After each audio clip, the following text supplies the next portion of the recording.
tanggal 29 Januari, hari ke-29. Bacaan Keluaran pasal 28-31.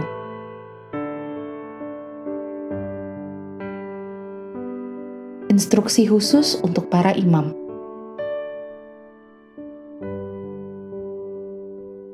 Garis besar, pusat penyembahan yang lengkap harus memiliki orang-orang untuk melayani. Juga harus memiliki peralatan untuk digunakan dalam ibadah tersebut. Keluaran pasal 28-31 menggambarkan para imam, perwakilan Israel di hadapan Allah. Mereka dipilih untuk memimpin ibadah di dalam kemah suci. Segala sesuatu tentang mereka istimewa, pakaian yang mereka kenakan, persiapan pengorbanan yang rumit dalam pelayanan, serta perlengkapan dan perabotan yang digunakan, seperti dupa, parfum, minyak, altar, dan baskom. Bahkan para perancang dan pekerja bangunan untuk kemah suci dipilih langsung oleh Tuhan.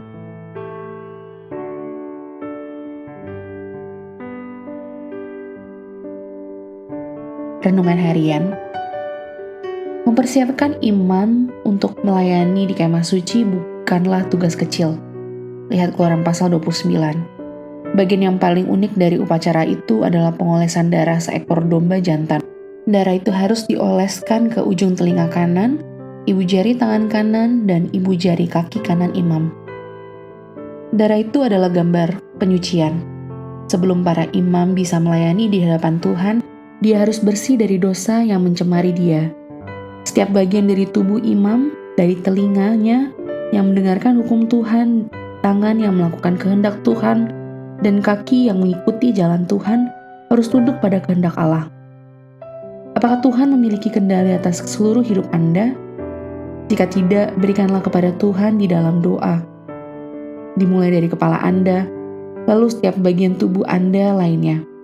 Berikanlah semuanya itu kepadanya di dalam doa.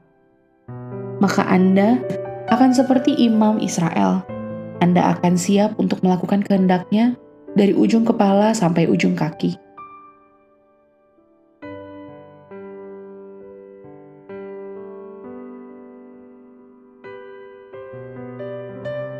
Tuhan layak untuk dilayani dengan segenap tenaga yang Anda miliki.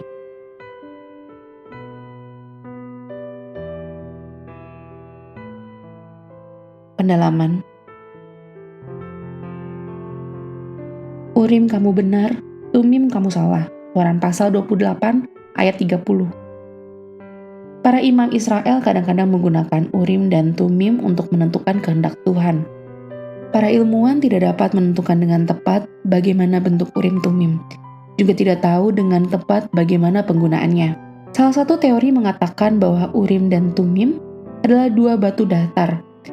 Kedua batu itu memiliki masing-masing dengan sisi ya dan sisi tidak. Urim dan Tumim akan dilemparkan ke udara dan dibiarkan jatuh ke tanah.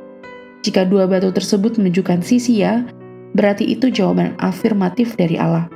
Sebaliknya, bila dua batu tersebut menunjukkan sisi tidak, maka berarti jawaban Tuhan adalah negatif. Dan bila satu batu menunjukkan sisi ya dan lainnya tidak, maka berarti tidak ada jawaban yang diberikan Tuhan. Semua bagian dari rencana jangka panjang Keluaran pasal 29 ayat 45. Keluaran pasal 29 ayat 45 menyatakan kehendak Tuhan. Aku akan diam di tengah-tengah orang Israel dan aku akan menjadi Allah mereka.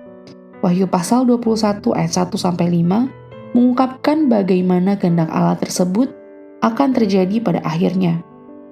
Pada saat itu, Tuhan akan berdiam di tengah-tengah kita selamanya. Amin. Tuhan Yesus memberkati.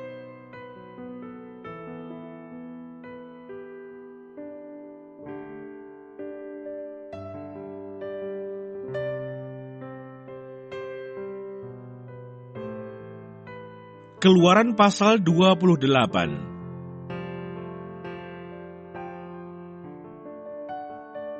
Mengenai pakaian imam.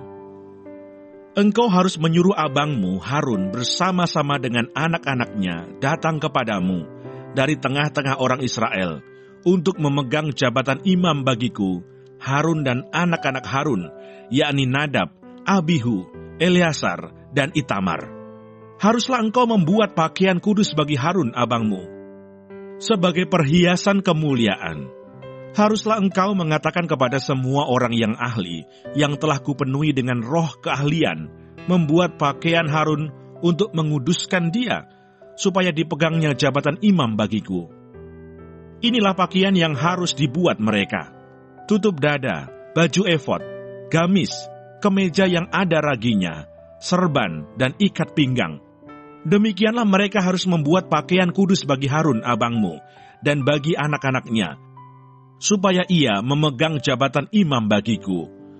Untuk itu haruslah mereka mengambil emas, kain ungu tua, dan kain ungu muda, kain kirmisi, dan lenan halus.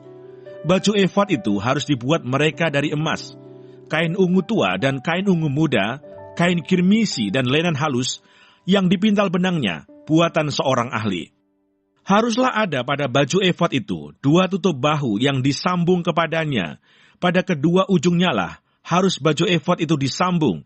Sabuk pengikat yang ada pada baju efod itu haruslah sama buatannya dan seiras dengan baju efod itu, yakni dari emas, kain ungu tua, kain ungu muda, kain kirmisi, dan lenan halus yang dipintal benangnya. Haruslah kau ambil 2 permata krisopras dan mengukirkan nama para anak Israel pada permata itu. 6 dari nama mereka itu pada permata yang pertama, dan ke-6 nama lagi pada permata yang kedua, menurut urutan kelahirannya. Seperti buatan seorang pengasah permata, diukirkan seperti meterai. Demikianlah harus kau ukirkan pada kedua permata itu nama para anak Israel. Dililit dengan ikat emas harus kau buat permata itu. Kemudian haruslah kau taruh kedua permata itu pada kedua tutup bahu baju efod sebagai permata peringatan untuk mengingat orang Israel. Maka kehadapan Tuhan haruslah Harun membawa nama mereka di atas kedua tutup bahunya menjadi tanda peringatan. Haruslah kau buat ikat emas, dan 2 untai dari emas murni sebagai utas haruslah kau buat itu, yang buatannya sebagai tali berjalin, dan haruslah kau pasang untai berjalin itu pada ikat itu. Haruslah engkau membuat tutup dada pernyataan keputusan, buatan seorang ahli, buatannya sama dengan baju efod. Demikianlah harus engkau membuatnya, yakni dari emas, kain ungu tua, kain ungu muda, kain kirmisi, dan lenan halus yang dipintal benangnya haruslah engkau membuatnya. Haruslah itu 4 persegi, lipat 2, sejengkal panjangnya dan sejengkal lebarnya. Haruslah kau tata itu dengan permata tatahan, 4 jajar permata, permata yaspis merah, krisolit, malakit, itulah jajar yang pertama. Jajar yang kedua, permata batu darah, lasurit, yaspis hijau. Jajar yang ketiga, permata ambar, akik, kecubung. Jajar yang keempat, permata pirus, krisopras, dan nefrit. Dengan berikatkan emas, demikianlah permata-permata itu dalam tatahannya. Sesuai dengan nama para anak Israel, permata itu haruslah 12 banyaknya. Dan pada tiap-tiap permata haruslah ada, diukirkan seperti meterai, nama salah satu suku dari yang 12 itu. Juga haruslah kau buat untuk tutup dada itu untai berpilin, yang buatannya sebagai tali berjalin dari emas murni. Juga haruslah kau buat untuk tutup dada itu 2 gelang emas, dan kedua gelang itu harus kau pasang pada kedua ujung tutup dada. Haruslah kedua untai emas yang berjalin itu kau pasang pada kedua gelang itu, pada ujung tutup dada. Kedua ujung lain dari kedua untai berjalin itu haruslah kau pasang pada kedua ikat emas itu. Demikianlah kau pasang pada tutup bahu baju efod di sebelah depannya. Haruslah engkau membuat 2 gelang emas dan membubuhnya pada kedua ujung tutup dada itu, pada pinggirnya yang sebelah dalam yang berhadapan dengan baju efod. Juga haruslah engkau membuat 2 gelang emas dan memasangnya pada kedua tutup bahu baju efod, di sebelah bawah pada bagian depan, dekat ke tempat persambungannya, di sebelah atas sabuk baju efod. Kemudian haruslah tutup dada itu dengan gelangnya diikatkan kepada gelang baju efod dengan memakai tali ungu tua, sehingga tetap di atas sabuk baju efod, dan tutup dada itu tidak dapat bergeser dari baju efod. Demikianlah di atas jantungnya harus dibawa Harun nama para anak Israel pada tutup dada pernyataan keputusan itu, apabila ia masuk ke dalam tempat kudus, supaya menjadi tanda peringatan yang tetap di hadapan Tuhan. Dan di dalam tutup dada pernyataan keputusan itu, haruslah kau taruh Urim dan Tumim. Haruslah itu di atas jantung Harun, apabila ia masuk menghadap Tuhan. Dan Harun harus tetap membawa keputusan bagi orang Israel di atas jantungnya di hadapan Tuhan. Haruslah kau buat gamis baju efod dari kain ungu tua seluruhnya. Lehernya haruslah di tengah-tengahnya. Lehernya itu harus mempunyai pinggir sekelilingnya buatan tukang tenun, seperti leher baju sirah, haruslah lehernya itu, supaya jangan koyak. Pada ujung gamis itu haruslah kau buat buah delima dari kain ungu tua, kain ungu muda dan kain kirmisi pada sekeliling ujung gamis itu, dan di antaranya berselang-seling giring-giring emas, sehingga satu giring-giring emas dan satu buah delima selalu berselang-seling pada ujung gamis itu. Haruslah gamis itu dipakai Harun apabila ia menyelenggarakan kebaktian, dan bunyinya harus kedengaran apabila ia masuk ke dalam tempat kudus di hadapan Tuhan, dan apabila ia keluar pula, supaya ia jangan mati. Juga haruslah engkau membuat patam dari emas murni, dan pada patam itu kau diukirkan seperti meterai, kudus bagi Tuhan. Haruslah patam itu engkau beri bertali ungu tua, dan haruslah itu dilekatkan pada serban di sebelah depan serban itu. Patam itu haruslah ada pada dahi Harun, dan Harun harus menanggung akibat kesalahan terhadap segala yang dikuduskan oleh orang Israel, yakni terhadap segala persembahan kudusnya.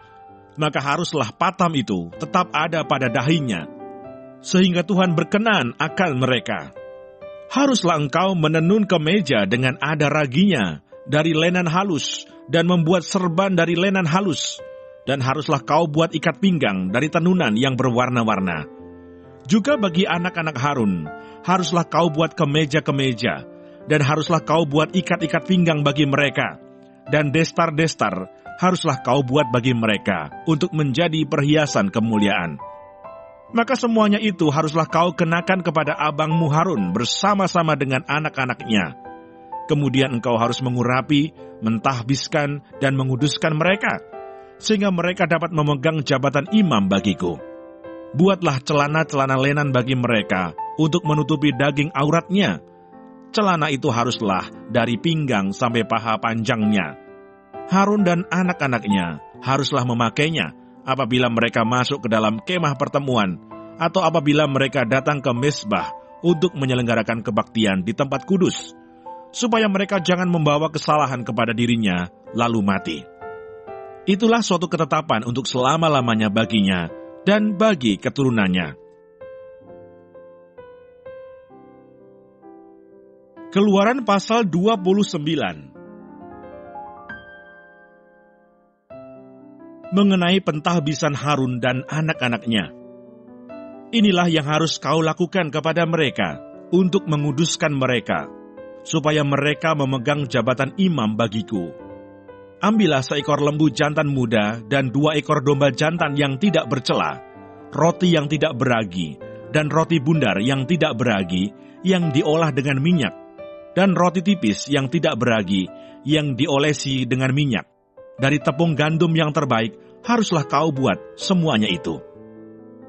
Kau taruhlah semuanya dalam sebuah bakul, dan kau persembahkanlah semuanya dalam bakul itu. Demikian juga lembu jantan dan kedua domba jantan itu. Lalu kau suruhlah Harun dan anak-anaknya datang ke pintu kemah pertemuan, dan haruslah engkau membasuh mereka dengan air. Kemudian kau ambillah pakaian itu, lalu kau kenakanlah kepada Harun kemeja, gamis baju efod, dan baju efod serta tutup dada.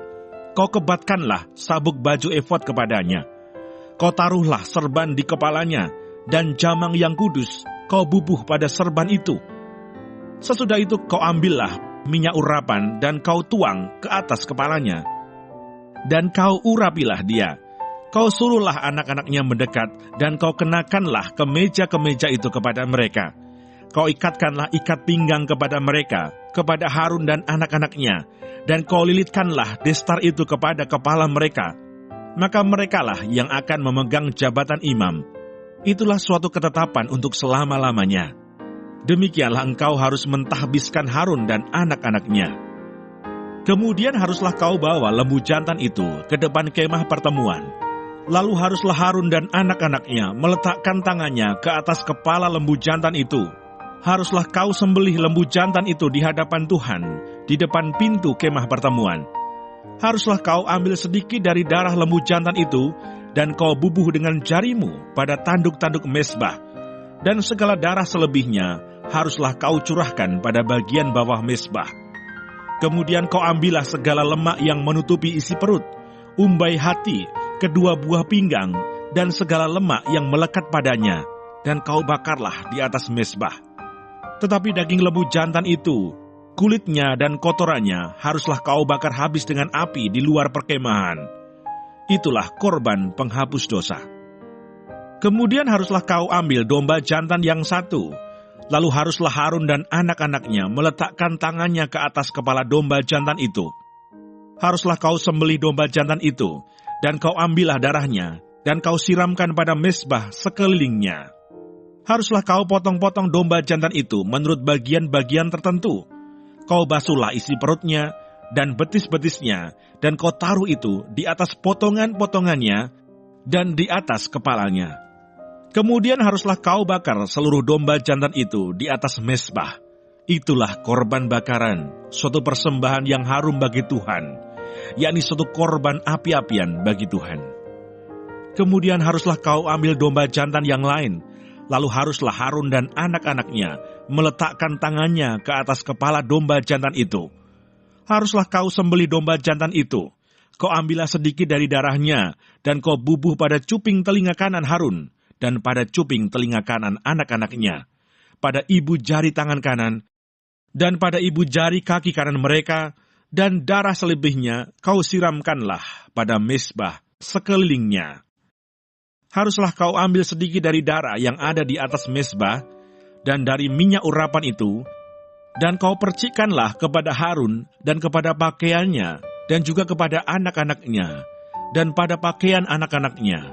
Maka ia akan kudus, ia dan pakaiannya, dan juga anak-anaknya, dan pakaian anak-anaknya. Dari domba jantan itu, haruslah kau ambil lemaknya, ekornya yang berlemak, lemak yang menutupi isi perutnya, umbai hatinya, kedua buah pinggangnya, lemak yang melekat padanya, paha kanannya. Sebab itulah domba jantan persembahan pentahbisan. Kau ambillah juga satu keping roti, satu roti bundar yang berminyak, dan satu roti tipis dari dalam bakul berisi roti yang tidak beragi yang ada di hadapan Tuhan. Haruslah kau taruh seluruhnya ke atas telapak tangan Harun dan ke atas telapak tangan anak-anaknya. Dan haruslah kau persembahkan semuanya sebagai persembahan unjukan di hadapan Tuhan. Kemudian haruslah kau ambil semuanya dari tangan mereka dan kau bakar di atas mezbah, yaitu di atas korban bakaran sebagai persembahan yang harum di hadapan Tuhan. Itulah suatu korban api-apian bagi Tuhan. Selanjutnya haruslah kau ambil dada dari domba jantan, yang adalah bagi pentahbisan Harun, dan kau persembahkan sebagai persembahan unjukan di hadapan Tuhan. Dan itulah bagian untukmu. Demikianlah harus kau kuduskan dada persembahan unjukan, dan paha persembahan khusus yang dipersembahkan dari domba jantan, yang adalah bagi pentahbisan Harun dan anak-anaknya. Itulah yang menjadi bagian untuk Harun dan anak-anaknya, menurut ketetapan yang berlaku untuk selama-lamanya bagi orang Israel. Sebab inilah suatu persembahan khusus, maka haruslah itu menjadi persembahan khusus dari pihak orang Israel, yang diambil dari korban keselamatan mereka, dan menjadi persembahan khusus mereka bagi Tuhan. Pakaian kudus kepunyaan Harun itu haruslah turun kepada anak-anaknya yang kemudian, supaya mereka memakainya apabila mereka diurapi dan ditahbiskan. 7 hari lamanya haruslah pakaian itu dikenakan oleh imam penggantinya dari antara anak-anaknya, yang akan masuk ke dalam kemah pertemuan untuk menyelenggarakan kebaktian di tempat kudus. Domba jantan persembahan pentahbisan itu haruslah kau ambil dan dagingnya kau masak pada suatu tempat yang kudus. Haruslah Harun dan anak-anaknya memakan daging domba jantan itu serta roti yang ada di dalam bakul di depan pintu kemah pertemuan. Haruslah mereka memakan semuanya itu yang dipakai untuk mengadakan pendamaian pada waktu mereka ditahbiskan dan dikuduskan. Tetapi orang awam janganlah memakannya, sebab persembahan kudus semuanya itu. Jika ada yang tinggal dari daging persembahan pentahbisan dan dari roti itu sampai pagi, haruslah kau bakar habis yang tinggal itu dengan api, janganlah dimakan. Sebab persembahan kudus semuanya itu. Maka haruslah kau perbuat demikian kepada Harun dan kepada anak-anaknya, tepat seperti yang kuperintahkan kepadamu. Selama 7 hari haruslah kau tahbiskan mereka. Tiap-tiap hari haruslah engkau mengolah seekor lembu jantan menjadi korban penghapus dosa untuk mengadakan pendamaian, dan haruslah kau sucikan mezbah itu dengan mengadakan pendamaian baginya. Haruslah engkau mengurapinya untuk menguduskannya. 7 hari lamanya haruslah engkau mengadakan pendamaian bagi mezbah itu. Haruslah engkau menguduskannya, maka mezbah itu akan menjadi maha kudus. Setiap orang yang kena kepada mezbah itu akan menjadi kudus. Mengenai korban pagi dan korban petang, inilah yang harus kau olah di atas mezbah itu. 2 anak domba berumur setahun tetap tiap-tiap hari. Domba yang satu haruslah kau olah pada waktu pagi, dan domba yang lain kau olah pada waktu senja. Dan beserta domba yang satu kau olah 1/10 eva tepung yang terbaik dengan minyak tumbuk 1/4 hin, dan korban curahan dari 1/4 hin anggur.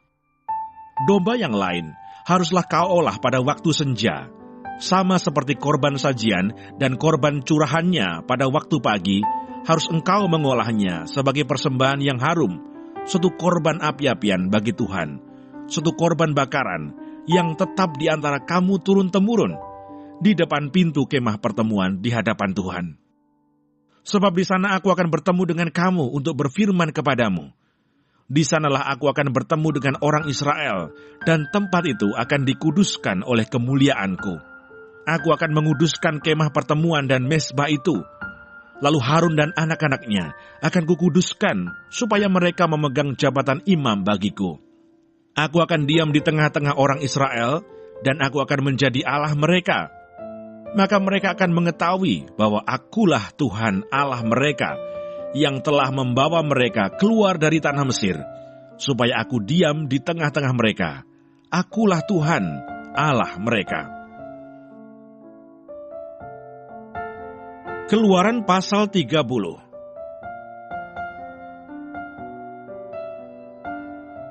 Mengenai mezbah pembakaran ukupan. Haruslah kau buat mezbah, tempat pembakaran ukupan. Haruslah kau buat itu dari kayu penaga, sehasta panjangnya dan sehasta lebarnya, sehingga menjadi 4 persegi, tetapi haruslah 2 hasta tingginya. Tanduk-tanduknya haruslah seiras dengan mezbah itu. Haruslah kau salut itu dengan emas murni. Bidang atasnya dan bidang-bidang sisinya sekelilingnya, serta tanduk-tanduknya. Haruslah kau buat bingkai emas sekelilingnya. Haruslah kau buat 2 gelang emas untuk mezbah itu di bawah bingkainya. Pada kedua rusuknya haruslah kau buat gelang itu, pada kedua bidang sisinya. Dan haruslah gelang itu menjadi tempat memasukkan kayu pengusung, supaya dengan itu mezbah dapat diangkut. Haruslah kau buat kayu pengusung itu dari kayu penaga, dan kau salutlah dengan emas. Haruslah kau taruh tempat pembakaran itu di depan tabir penutup tabut hukum, di depan tutup pendamaian yang di atas loh hukum, di mana aku akan bertemu dengan engkau. Di atasnya haruslah Harun membakar ukupan dari wangi-wangian tiap-tiap pagi. Apabila ia membersihkan lampu-lampu, haruslah ia membakarnya.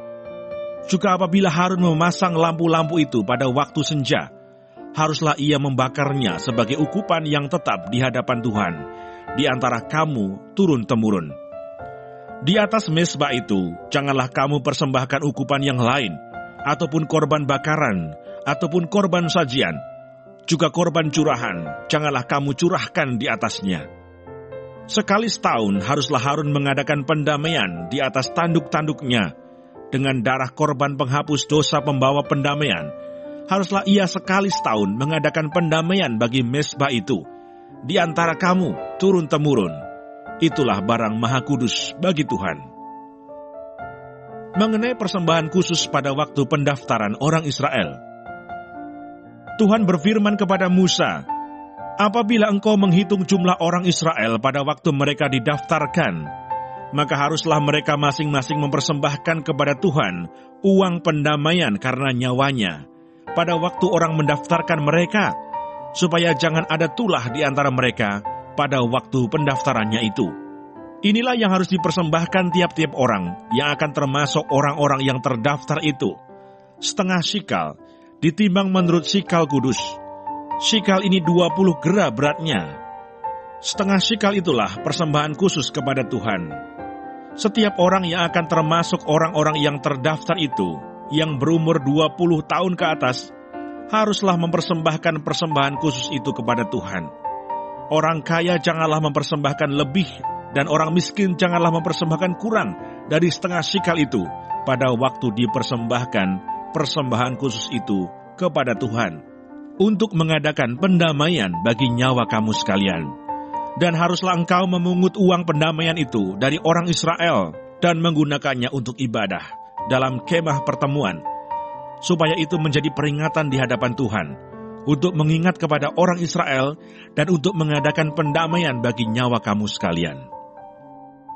Mengenai bejana pembasuhan, berfirmanlah Tuhan kepada Musa, haruslah engkau membuat bejana dan juga alasnya dari tembaga untuk pembasuhan, dan kau tempatkanlah itu antara kemah pertemuan dan mezbah, dan kau taruhlah air ke dalamnya. Maka Harun dan anak-anaknya haruslah membasuh tangan dan kaki mereka dengan air dari dalamnya. Apabila mereka masuk ke dalam kemah pertemuan, haruslah mereka membasuh tangan dan kaki dengan air, supaya mereka jangan mati. Demikian juga apabila mereka datang ke mezbah itu untuk menyelenggarakan kebaktian dan untuk membakar korban api-apian bagi Tuhan, haruslah mereka membasuh tangan dan kaki mereka, supaya mereka jangan mati. Itulah yang harus menjadi ketetapan bagi mereka untuk selama-lamanya, bagi dia dan bagi keturunannya turun-temurun. Mengenai minyak urapan yang kudus, berfirmanlah Tuhan kepada Musa, ambillah rempah-rempah pilihan, mur tetesan 500 sikal, dan kayu manis yang harum setengah dari itu, yakni 250 sikal, dan tebu yang baik 250 sikal, dan kayu teja 500 sikal, ditimbang menurut sikal kudus, dan minyak zaitun 1 hin. Haruslah kau buat semuanya itu menjadi minyak urapan yang kudus, suatu campuran rempah-rempah yang dicampur dengan cermat, seperti buatan seorang tukang campur rempah-rempah. Itulah yang harus menjadi minyak urapan yang kudus. Haruslah engkau mengurapi dengan itu kemah pertemuan dan tabut hukum, meja dengan segala perkakasnya, kandil dengan perkakasnya, dan mezbah pembakaran ukupan, mezbah korban bakaran dengan segala perkakasnya, bejana pembasuhan dengan alasnya. Haruslah kau kuduskan semuanya, sehingga menjadi maha kudus. Setiap orang yang kena kepadanya akan menjadi kudus. Engkau harus juga mengurapi dan menguduskan Harun dan anak-anaknya, supaya mereka memegang jabatan imam bagiku. Dan kepada orang Israel, haruslah kau katakan demikian, inilah yang harus menjadi minyak urapan yang kudus bagiku di antara kamu turun-temurun. Kepada badan orang biasa, janganlah minyak itu dicurahkan, dan janganlah kau buat minyak yang semacam itu dengan memakai campuran itu juga. Itulah minyak yang kudus, dan haruslah itu kudus bagimu. Orang yang mencampur rempah-rempah menjadi minyak yang semacam itu, atau yang membubuhnya pada badan orang awam, haruslah dilenyapkan dari antara bangsanya.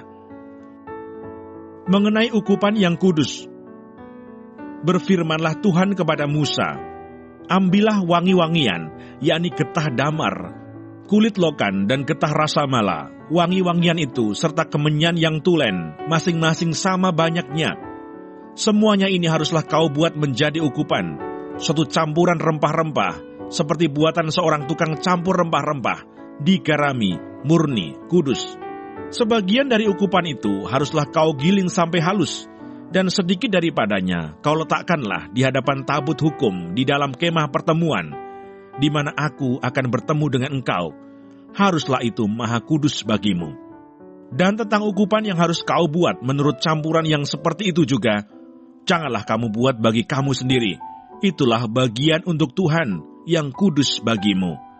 Orang yang akan membuat minyak yang semacam itu dengan maksud untuk menghirup baunya, haruslah dilenyapkan dari antara bangsanya. Keluaran pasal 31.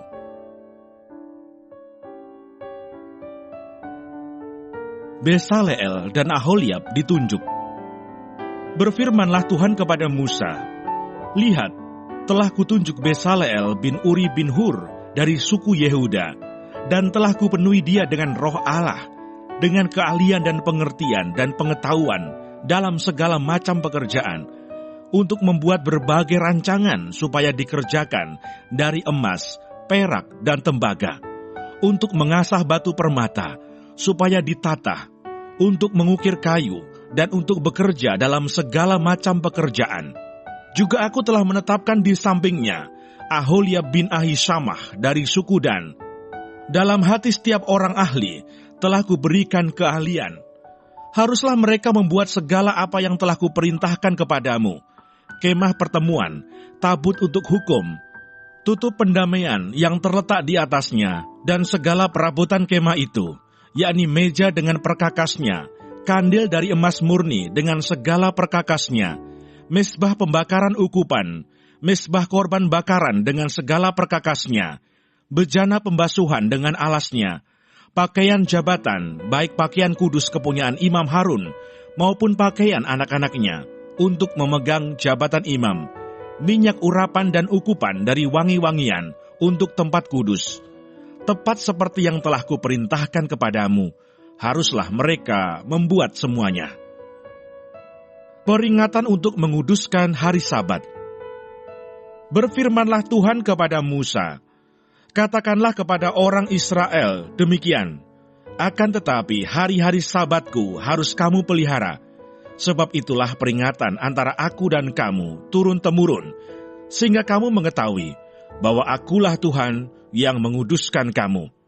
Haruslah kamu pelihara hari Sabat, sebab itulah hari kudus bagimu.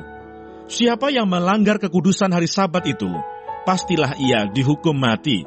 Sebab setiap orang yang melakukan pekerjaan pada hari itu, orang itu harus dilenyapkan dari antara bangsanya. 6 hari lamanya boleh dilakukan pekerjaan, tetapi pada hari yang ke-7 haruslah ada Sabat, hari perhentian penuh, hari kudus bagi Tuhan. Setiap orang yang melakukan pekerjaan pada hari Sabat, pastilah ia dihukum mati. Maka haruslah orang Israel memelihara hari Sabat, dengan merayakan Sabat turun-temurun menjadi perjanjian kekal. Antara aku dan orang Israel, maka inilah suatu peringatan untuk selama-lamanya. Sebab 6 hari lamanya Tuhan menjadikan langit dan bumi, dan pada hari yang ke-7 ia berhenti bekerja untuk beristirahat." Musa menerima kedua loh hukum. Dan Tuhan memberikan kepada Musa, setelah ia selesai berbicara dengan dia di Gunung Sinai, kedua loh hukum Allah, loh batu yang ditulisi oleh jari Allah.